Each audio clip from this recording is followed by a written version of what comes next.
can't win this battle? You see why it's not in the Torah?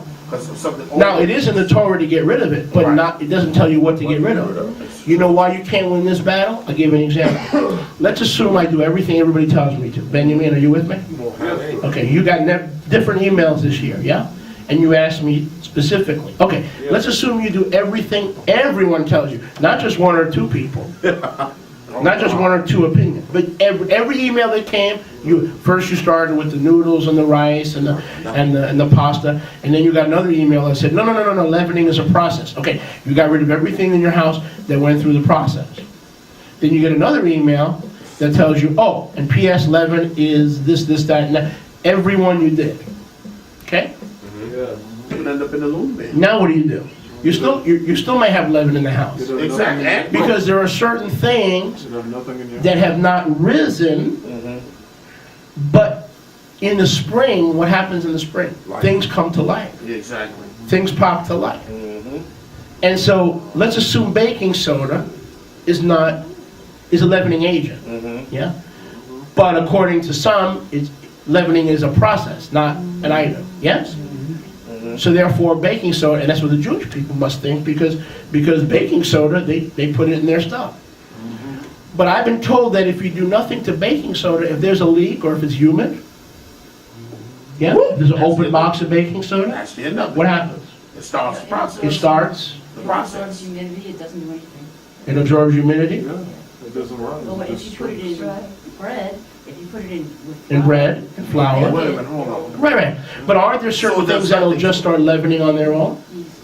Yeast. Yes. Okay. So anything that has yeast products will leaven on it, so it's better to get rid of them. But if you miss one, you're not going to hell. Right. If you overlook one. The point being, are we going to focus in on the kal, or are we going to focus in on the homer? Kal. My burden is kal. And my yoke is kal. My yoke is kal, and my burden is kal. If Passover has become an angina attack, and you're not sleeping because you don't know what is chametz, and you can't go to sleep, you're not walking in the ruach. You're walking in a spirit of condemnation. I will not let anybody tell me what is chametz. I'm Jewish and I don't know. Moses wrote the Torah and he didn't know.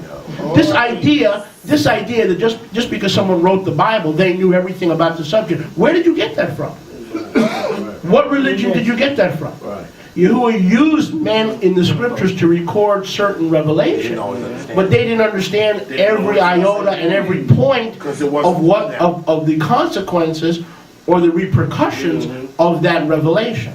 Now I know what's going to happen here. I see four hands going up, and this is exactly what is not supposed to happen, because there are people here. What about this? And what about that? See, this is exactly why we are where we are.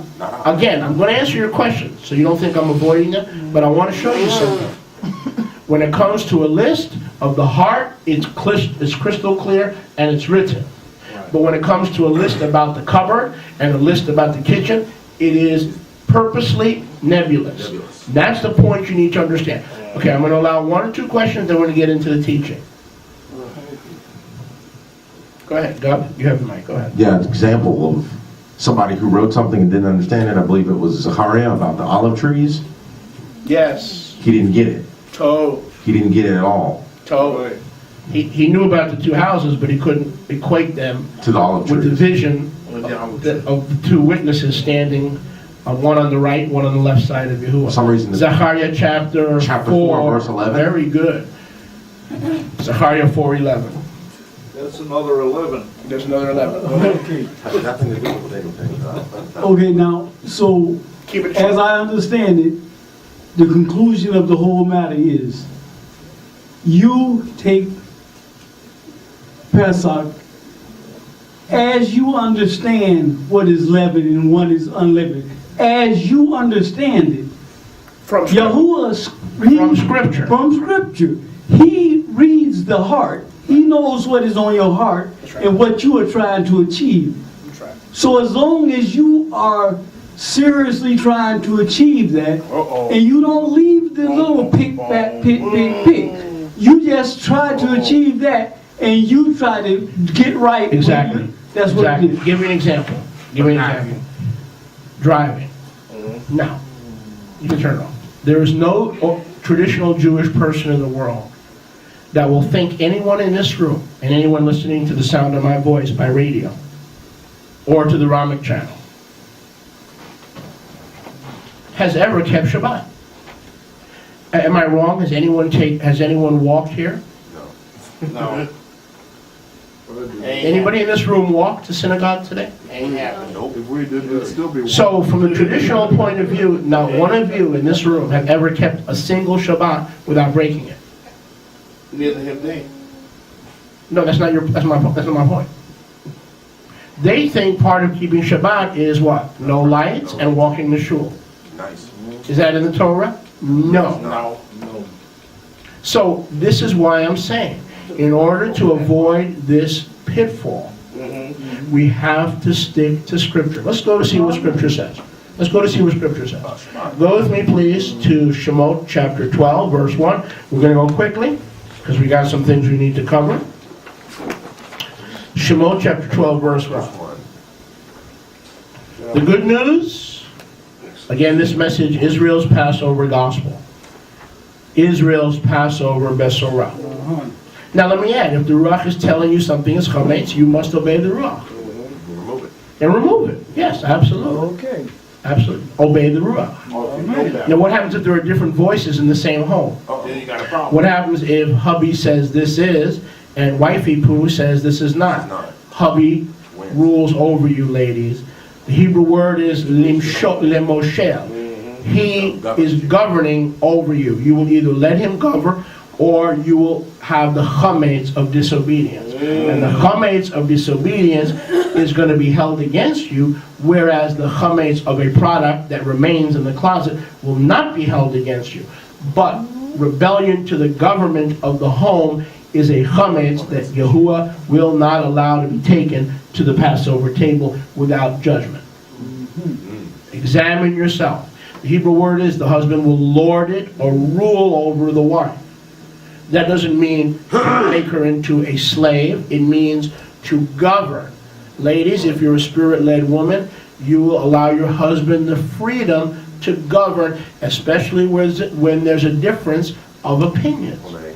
If you're really humble, meek, submitted, Mishlei 31 woman, let's hope 9 out of 10 times there won't be a difference of opinions. But occasionally when there are, you say, sweetheart, I allow you to govern me. Because I know you love me. So go ahead and govern me. I'm not going to fight you. I'm not going to fight you. I'm going to do this biblically. You go ahead and govern me. You understand what I'm saying? And the husband, when the husband hears that, the way the man is wired, he's like, okay, baby, what do you want? Well, it's not important what I want. It's just do what you feel the government of the Ruach is leading you to do. No, it's okay, baby. Tell me, what's your opinion? See, that's the way we men are. As soon as the wife gives it up, hello? As soon as the wife gives it up and allows the men to govern, he turns right around and consults you and says, sweetheart, because that's appealing to him. That's attractive to him. And 9 out of 10 times he'll wind up seeing your point of view. Okay? The good news was clearly preached to Yisrael through Yahuwah's specific instructions regarding the first Pesach, which is our template or our prototype. Yahuwah gave us a detailed prophetic portrait of his blessed Son and his atonement within the historical account. It can be said that there are actually 6 Besorot, 4 in the renewed covenant, the 5th being the book of Yeshayahu, and the 6th being Exodus, Shemot, chapter 12. Let us look at a few clear references together in Shemot, chapter 12. Again, this message, Israel's Passover Besorah, and this is all part of getting away from the Chomer and back to the Kol. Amen? Amen. Kal, I'm sorry. And isn't it interesting, what is the Hebrew word for wife? Call. Kala. Isn't it interesting that being Yeshua's wife is supposed to be what? Kal. Fun. Easy. Not burdensome, losing sleep, having anginas attack, Right. worrying if who was going to send you to hell because a piece of bread fell behind your